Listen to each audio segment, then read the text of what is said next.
परदेशात शिक्षणाचं, फिरायला जाण्याचं किंवा नोकरीसाठी जाण्याचं स्वप्न अनेक जण पाहतात आणि यासाठी आपल्याला लागतो पासपोर्ट. पण पासपोर्ट हा केवळ परदेश प्रवासासाठी आवश्यक असलेला एक दस्तऐवज म्हणजेच ट्रॅव्हल डॉक्युमेंट आहे, तो नागरिकत्वाचा अंतिम पुरावा नाही, असं स्पष्टीकरण केंद्रीय परराष्ट्र मंत्रालयाने दिलं आहे. आता तुम्हाला प्रश्न पडला असेल की पासपोर्ट नागरिकत्वाचा पुरावा नाहीये, मग यामुळे नेमकं काय बदललंय? परदेशात जाण्याचे नियम सुद्धा बदलले आहेत का? आणि सर्वात महत्त्वाचं म्हणजे पासपोर्ट काढण्यासाठीची प्रक्रिया सुद्धा बदलली आहे का? आजच्या या व्हिडिओमधून आपण याच सर्व प्रश्नांची उत्तरं जाणून घेणार आहोत. नमस्कार, मी श्रुती आणि तुम्ही पाहतात लगाव बत्ती. तर सर्वात महत्त्वाची गोष्ट म्हणजे सामान्य नागरिकांसाठी परदेशात जाण्याचे नियम बदललेले नाहीत. तुम्ही पर्यटनासाठी, शिक्षणासाठी किंवा नोकरीसाठी परदेशात जात असाल तर पूर्वीप्रमाणेच पासपोर्ट हा वैध प्रवास दस्तऐवज राहणार आहे. विमानतळावरील इमिग्रेशन प्रक्रिया, व्हिसा नियम आणि परदेशात प्रवासाचे नियम यामध्ये कोणताही बदल झालेला नाहीये. खरं तर गेल्या काही वर्षात भारताची पासपोर्ट व्यवस्था आणि आंतरराष्ट्रीय प्रवासाची संबंधित सुविधा मोठ्या प्रमाणात सुधारल्या आहेत. पोलीस पडताळणी वगळता पासपोर्ट प्रक्रिया साधारणतः 6 वर्किंग डेजमध्ये पूर्ण होते. पासपोर्ट सेवा केंद्र म्हणजेच PSK आणि पोस्ट ऑफिस पासपोर्ट सेवा केंद्र म्हणजेच POPSK मध्ये अनेक अर्जदारांचे काम 45 मिनिटांपेक्षा कमी वेळेत पूर्ण होते. विशेष म्हणजे 10 वर्षापूर्वी देशात फक्त 77 पासपोर्ट केंद्र होते, पण आता देशभरामध्ये 545 पेक्षा जास्त केंद्र आहेत. म्हणजेच पासपोर्ट सेवाचे जाळं हे मोठ्या प्रमाणात वाढलं आहे. आता या सगळ्या घडामोडींमध्ये अनेकांच्या मनात काही प्रश्न निर्माण झालेत. पासपोर्ट म्हणजे नक्की काय? तो कोण काढू शकतं? व्हिसा आणि पासपोर्टमध्ये काय फरक आहे? व्हिसा फ्री म्हणजे पासपोर्टची गरज नसते का? व्हिसासाठी अर्ज कसा करायचा? व्हिसा नाकारला तर काय होतं? आणि भारतीयांसाठी व्हिसा फ्री देश कोणकोणते आहेत? या सगळ्या प्रश्नांची उत्तरं स्टेप बाय स्टेप समजावून घेऊयात. सर्वात आधी समजावून घेऊयात की पासपोर्ट म्हणजे काय. पासपोर्ट हा भारत सरकारकडून भारतीय नागरिकाला दिला जाणारा अधिकृत आंतरराष्ट्रीय प्रवास दस्तऐवज आहे. पासपोर्ट परदेशात तुमची ओळख सिद्ध करतो. सोप्या भाषेत सांगायचं झालं तर भारताबाहेर तुम्ही कोण आहात याचा अधिकृत पुरावा म्हणजे पासपोर्ट. आता प्रश्न येतो की भारतीयांना पासपोर्ट कुठे लागतो? सामान्यतः भारताबाहेर कोणत्याही देशात जाण्यासाठी पासपोर्ट हा आवश्यक असतो. तुम्ही पर्यटनासाठी, शिक्षणासाठी, नोकरीसाठी किंवा व्यवसायासाठी म्हणून परदेशात जात असाल तर पासपोर्ट हा लागतोच. फक्त आपल्या शेजारच्या देशात म्हणजेच नेपाळ आणि भूतानमध्ये इतर ओळखपत्रांवरही प्रवास शक्य आहे. मात्र आंतरराष्ट्रीय प्रवासासाठी पासपोर्ट असणं सर्वात सुरक्षित मानलं जातं. आता पाहूयात पासपोर्ट कोण काढू शकतं. कोणताही भारतीय नागरिक पासपोर्टसाठी अर्ज करू शकतो.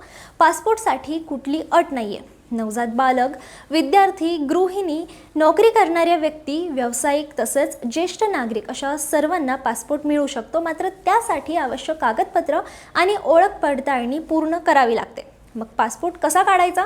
तर सर्वप्रथम पासपोर्ट सेवा पोर्टलवर जाऊन नोंदणी करावी लागते. त्यानंतर ऑनलाईन अर्ज भरावा लागतो. आवश्यक शुल्क भरल्यानंतर जवळच्या PSK किंवा POPSK मध्ये अपॉइंटमेंट घ्यावी लागते. दिलेल्या तारखेला आपल्याला सांगितलेल्या कागदपत्रांसह केंद्रात जाऊन पडताळणी करावी लागते. त्यानंतर पोलीस पडताळणीची प्रक्रिया होते. सर्व माहिती योग्य असेल तर पासपोर्ट थेट आपल्या पत्त्यावर येतो. आता यात वेगवेगळ्या प्रकरणानुसार वेळेत बदल होऊ शकतो, पण परराष्ट्र मंत्रालयाच्या माहितीनुसार पोलीस पडताळणी वगळता ही सर्व प्रक्रिया साधारणतः 6 वर्किंग डेजमध्ये पूर्ण होऊ शकते. पोलीस पडताळणी वेळेत पूर्ण झाली तर पासपोर्ट लवकर मिळतो. काही वेळेस पोलीस पडताळणीमुळे हा वेळ सुद्धा वाढू शकतो. आता पासपोर्ट नंतरचा महत्त्वाचा विषय म्हणजे व्हिसा. व्हिसा म्हणजे एखाद्या देशाने तुम्हाला त्यांच्या देशात प्रवेश करण्याची दिलेली अधिकृत परवानगी. पासपोर्ट हा तुमची ओळख सांगतो, पण व्हिसा हा त्या देशात प्रवेश करण्याची परवानगी असते. Tourist visa, student visa, work visa, business visa असे काही व्हिसाचे प्रकार आहेत जे तुम्हाला तुमच्या रिक्वायरमेंटनुसार मिळतात. आता सर्वात जास्त विचारला जाणारा प्रश्न म्हणजे व्हिसा फ्री म्हणजे काय? पासपोर्टची गरज यासाठी नसते का? तर नाही, कारण व्हिसा फ्री म्हणजे त्या देशात जाण्यापूर्वी व्हिसा घेण्याची गरज नसते, पण पासपोर्ट मात्र आवश्यक असतो.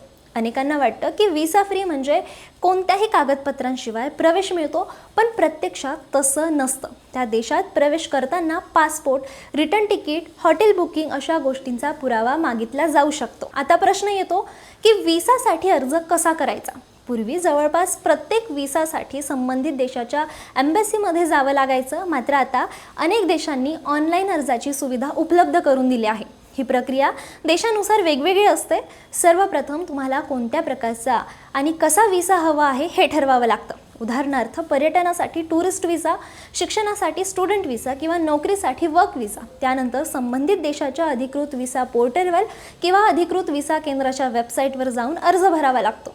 अर्ज भरताना विचारलेली सर्व माहिती भरावी लागते. काही वेळेला अर्जदाराचा इंटरव्ह्यू देखील घेतला जाऊ शकतो. व्हिसासाठी अर्ज केला, पण त्यानंतर काय? अर्ज केल्यानंतर संबंधित देशाची इमिग्रेशन किंवा कन्स्युलर यंत्रणा तुमचा अर्ज तपासते. अर्जातील माहिती आणि कागदपत्रांची पडताळणी होते. त्यानंतर तुमचा प्रवासाचा उद्देश, आर्थिक स्थिती, पूर्वीचा प्रवास इतिहास आणि सुरक्षा निकष तपासले जाऊ शकतात. जर एखादी माहिती अपुरी वाटली तर अतिरिक्त कागदपत्रे मागवली जाऊ शकतात. सर्व पडताळणी पूर्ण झाल्यानंतर अंतिम निर्णय घेतला जातो. अर्ज मंजूर झाल्यास व्हिसा जारी केला जातो. काही देश पासपोर्टवर व्हिसा स्टिकर लावतात, तर काही देश ई-व्हिसा स्वरूपात ईमेलद्वारे मंजुरी पाठवतात. मात्र अर्ज मंजूर झाला नाही तर व्हिसा नाकारला जातो. मग हा व्हिसा नाकारला तर काय होतं? व्हिसा नाकारला म्हणजे त्या देशात जाण्यासाठी केलेला अर्ज मंजूर झालेला नाही. चुकीची किंवा अपुरी कागदपत्रे, आर्थिक पुराव्याचा अभाव, प्रवासाचा अस्पष्ट उद्देश, पूर्वीचे इमिग्रेशन नियमभंग किंवा इतर कारणांमुळे व्हिसा नाकारला जाऊ शकतं. मात्र व्हिसा नाकारला म्हणजे कायमस्वरूपी बंदी असते असं नाही. व्हिसा नाकारल्याचं कारण समजावून घेऊन आवश्यक सुधारणा केल्यानंतर पुन्हा अर्ज करता येतो. आता शेवटचा आणि महत्त्वाचा प्रश्न, भारतीयांसाठी व्हिसा फ्री देश कोणते? वेगवेगळ्या कालावधीत नियम बदलले असले तरी भारतीय नागरिकांना व्हिसा मुक्त किंवा सोयीस्कर प्रवेश देणाऱ्या देशांमध्ये Nepal, Bhutan, Maldives, Mauritius, Fiji, Jamaica, Kazakhstan, Philippines आणि काही इतर महत्त्वाच्या देशांचा समावेश आहे. मात्र प्रत्येक देशाचे नियम वेगवेगळे असू शकतात. त्यामुळे प्रवेशाचं नियोजन करण्यापूर्वी त्या देशाच्या अधिकृत संकेतस्थळावर माहिती तपासा.